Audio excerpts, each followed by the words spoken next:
Hello everyone, welcome back to the channel Unknown Physicist. Today I'm going to start with a new series Mastering Mathematical Physics. Hope you are also excited. So in this series I'll be covering all the basic and important topics of mathematical physics like matrix, vector analysis, differential equations and complex integration. All these will be covered under this video series. So in today's video, I'll be just giving a basic idea about the formulas which we needed for solving problems. This video is not only helpful for your mathematical paper, but also for other papers like quantum mechanics. This video will be really helpful. So in this video, I'll be showing certain formulas. Just make a screenshot of it, write in a paper and stick it on your wall.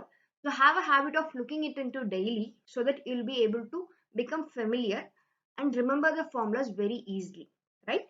So let us get started and get into the video. So first we are going to see about differentiation. So what is differentiation? It is nothing but the rate of change of a physical quantity with respect to an argument. It can be with respect to some space or with respect to time. So generally we represent it by dy by dx. So here I have given listed out certain formulas. So let me say one or two. So differentiation of sin x, it is cos x. Similarly, differentiation of secant x, it is secant x into tan x. So you can't master all these formulas in overnight. You should need a regular practice so that you will be becoming very familiar with all these, right? Let us see the next set of formulas. Next, these are certain basic rules in differentiation which you should be familiar, like the sum rule, product rule and the quotient rule. You should be very familiar with all these. Soon we will be while doing the problems, we will see the implementation of all these formulas, right? Okay, next. Next is integration. Again, how we do differentiation, we have certain formulas for integration. Again, integration of sin x, it is minus cos x. So you should be very clear between the formulas for differentiation and integration. You shouldn't confuse. So write and stick it to your wall and have a habit of reading it daily. So it will be easy and you'll be able to master it soon. Next is, here I have shown the comparison, like the basic differentiation integration formulas. So you should not get confused. So for example, if you look over here, differentiation of sin x, it is cos, but integration of sin, it is minus cos. So you should know the difference between all these and make it very familiar. Okay, next. Next, we are going to see about trigonometric ratios. Again, many of you will be getting confused between the value for sine 60, cos 60. So here I am going to share a trick which I followed. Maybe you people must have known with some other tricks. It's well fair, but I'm just sharing the trick whatever I know. So here, let me do only for sine theta, and from sine theta, how I'm going to remember the other values, let me convey. So first it is sine theta. So what I'm doing is, for 0 degree I'm taking 0, for 31, for 45 2, for 63 and for 94. So I'm going to do till 90, right? Okay, now what I'm going to do is I'm going to divide everything by 4. I'm going to divide everything by 4 and take square root for each. And take square root for each. So if I take square root for 0 by 4, it would be 0. And for 1 by 4, it would be 1 by 2. And for 2 by 4, it would be 1 by root 2. And for root 3 by 4, it would be root 3 by 2. And for root 4 by 4, it would be 1. So now just look into the table, you will be able to find 0. For 0 it is 0 and for 30 it is 1 by 2. And for 45 it is 1 by root 2 and for 60 degree it is root 3 by 2 and for 90 it is 1. So this is how easily you can remember the values for sine theta. And now just look clearly, for cos theta it is just the reverse of your sine. So what is the value of sine 90? It is 0. And for cos 60 it is 1 by 2. So it is just the reverse of your sine theta values. And for tan theta, so everyone knows tan theta is nothing but sine theta by cos theta, right? Sine theta by cos theta. So look into here, 0 by 1, it is 0. 1 by 2 divided by root 3 by 2, you are getting 1 by root 3. Similarly for rest of the values, 1 by 0, it is not defined, so it is infinity. So this is how you can easily remember these trigonometric ratio values. Next is cosecant. Cosecant is nothing but 1 by sine theta. Secant is nothing but 1 by cos theta. And for cot, it is 1 by tan theta, right? So this is how you can easily remember these values. Again, it is not an overnight job. You must have a continuous practice so that you can master it. Next. Okay, next we are going to see about T ratios of allied angles. Again, few will be a master in it and few needs, like few doesn't know how to find this. So here I will be sharing with you how to find and what is the easy way to find. So for that, let me take a quadrant, right? So everyone knows this is your first quadrant, second quadrant, third quadrant and fourth quadrant. So, and everyone in your school you would have read all silver teacups. So let me write it over here. So all means all your angles here they are positive. Next in the second quadrant it is for sine theta and cosecant theta, right? Sine theta and cosecant theta. And in the third quadrant it is for tan and cot, all silver T. So T stands for tan theta and cot theta. And fourth T cups. So cups represent cos theta and secant theta, right? Okay, so this is the first step. Next, what I'm going to do is, in first quadrant, what is your angle? It is between 0 to 90 degree. And in your second quadrant, your angle is between 90 degree to 180 degree. And in your third quadrant, it is between 180 degree to 270 degree. And in your fourth quadrant, it is between 270 degree to 360 degree. Right? So this is my second step. And my third step is how you can write theta minus 90. Like the 90 degree, I can write it as either pi by 2 minus theta or 2 pi plus theta or 2 pi plus theta, right? And again, for the second quadrant, I can write it as 90 plus theta. So it would be pi by 2 plus theta or else 180 minus theta. So pi minus theta. And in the third quadrant, I can write it as 180 plus theta. So it would be pi plus theta or 270 minus theta. So it would be 3 pi by 2 minus theta, right? And for the fourth quadrant, I can write it as 270 plus theta. So 3 pi by 2 plus theta or else 360 minus theta. So it would be 2 pi minus theta. Okay, so this is my second step. And one more thing which you have to remember, let me say what it is. So if your angles are 90 and 270, 90 and 270, just remember if it is sine theta, you have to write it as cos. And if it is cos theta, you have to write it as sine theta. And the next, if it is tan theta, you have to write it as cot theta. And if it is cot theta, you have to write it as tan theta. And next is if it is secant theta. If it is secant theta, you have to write it as cosecant theta. And if it is cosecant theta, you have to write it as secant theta. So this is for the case of if your angle is 90 degree and 270 degree. Next, suppose if your angle is 180 degree, 180 degree and 360 degree, 180 degree and 360 degree, then your angle, it is, if it is sine theta, it is same sine theta. And the same for others. So if it is cos, again you have to write only cos. Similarly, tan means it is tan theta, cot theta means it is just cot theta. Now we will see how we are going to write. So for this, let me take an example. Okay, so let me take my example as cot 270 minus theta, right? So 270 minus theta. So first let me draw my quadrant. So 270 minus theta, where it is in the third quadrant. So in third quadrant, what are positive terms? Tan and cot. Okay, so you will be getting a positive. Now it is cot 270 minus theta. So if it is 270, what you should write? You should write cot as tan. So it is tan theta. So this is your answer.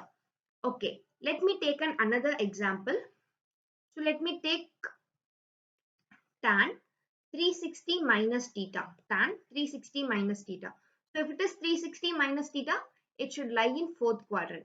So in your fourth quadrant, we are having cos and secant, right? Cos and secant. But here what you have? Tan. So it should be a negative. And then it is 360. So if it is 360, what it is? If it is tan theta, you have to write it as same tan theta. So your answer is tan theta, right? Hope everyone got the point over here. Let me check again whether I wrote correct it or wrong. Okay, let me check my answers. So first question, what did I take? I took cot 270 minus theta. So let me point it in the table. So cot 270 minus theta, it will be somewhere here. So see, it is tan theta. This is what we answer we got. Next I took tan 360 minus theta, which is minus tan theta. So again, this is what we got. So here one more thing. So this is how they will not give. Sometimes you will be having cos 120 degree. Okay, let me give an example. So you might have cos, sorry, I'll write it again.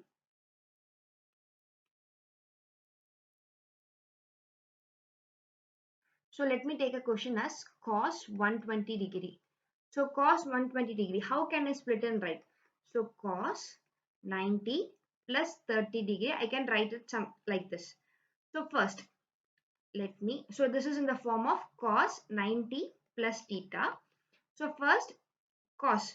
So 90 plus theta lies where? It lies in your second quadrant. But in your second quadrant, only sine and cosecant are positive. So you have cos. So it should be negative. Next it is 90 plus theta.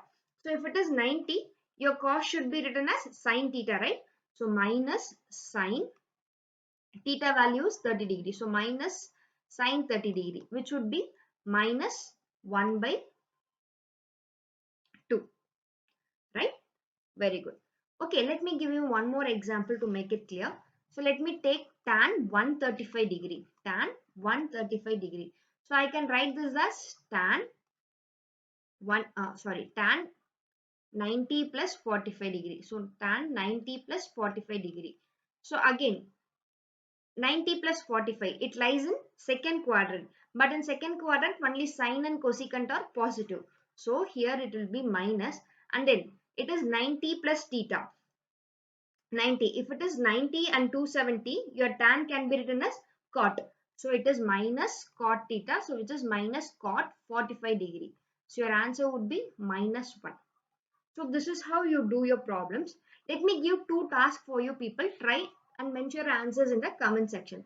So one is sine 135 degree, sine 125, sorry, 135 degree, and the next is cos 135 degree, cos 135 degree. So just try for this, and again you have to make a continuous practice so that you will be able to remember it easily, right? Okay, let us get into the next one. Next is sine and cosine addition and subtraction formulas. Again, all these formulas are really very important. So just take a screenshot and practice it. Next is transformation formulas, which we get from a sine addition and subtraction formulas. Again, these are very basic things. You should master it. Next what we are going to see is something very familiar to all. Everyone should be most familiar with Euler's formula, right? Euler's formula. So what is Euler's formula? So Euler's formula is nothing but e raised to I theta is equal to cos theta plus I sin theta. Cos theta plus I sin theta. So they will be giving you theta value. You should substitute and find. So let me do for one problem. So let me take e raised to I pi by 4. So how it will be cos pi by 4 plus I sin pi by 4. So what is cos pi by 4? It is 1 by root 2, and then sin pi by 4 is also 1 by root 2. So this would be your answer. Let me give one more example. So let me take e raised to I power pi by 3, right? So this would be cos pi by 3 plus I sin pi by 3. I sin pi by 3. So which would be cos pi by 3 is 1 by 2. Sorry, 1 by 2. And then I into sine pi by 3 is root 3 by 2. So root 3 by 2. So your final answer would be, I can write it as 1 plus I root 3 divided by 2. So this is your final answer. So again, let me give you few tasks over here. So it will be easy for you. So try to find for e raised to I pi by 2, e raised to I pi, e raised to I 2 pi by 3, e raised to I 2 pi by 3. So just try to find for all these and mention in the comment section. Let me see next one. Okay, next is Again, you can write your sine x. If you have something like sine x, you can represent it as e raised to ix minus e raised to minus ix divided by 2i, divided by 2i. And then if you have cos x, you can write it as e raised to ix plus e raised to minus ix by 2, right? Next is sine hyperbolic. Sine hyperbolic is equal to e raised to x minus e raised to minus, you don't have an item, e raised to minus x by 2.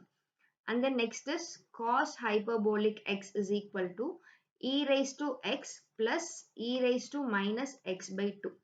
Again, all these formulas are really important, and you will be seeing the familiar use of all these formulas in your statistical physics, statistical mechanics. These formulas will be really helpful, and they play a very important role. So again, let me solve some problems over here. So let my question be sine of ix is equal to. So I know sine x is equal to e raised to ix minus e raised to minus ix by 2, right? So here my x is ix, so it would be e raised to I into ix minus e raised to minus I into ix divided by 2. So which would be e raised to minus x minus e raised to x by 2, right? So again, here I will give you few problems, just try it. You can either mention in the comment section, or you can post your answers in your Telegram group. So next I will give cos ix and sine hyperbolic ix, and then cos hyperbolic ix, right? Just try all of these. And as I said in my previous, before few minutes, you have to do a continuous practice so that you will be able to master all these formulas, right? So these are the basic formulas. So in my next video, I'll be doing about Gaussian integrals. So students, stay tuned. Take care everyone. Bye bye. Have a nice day.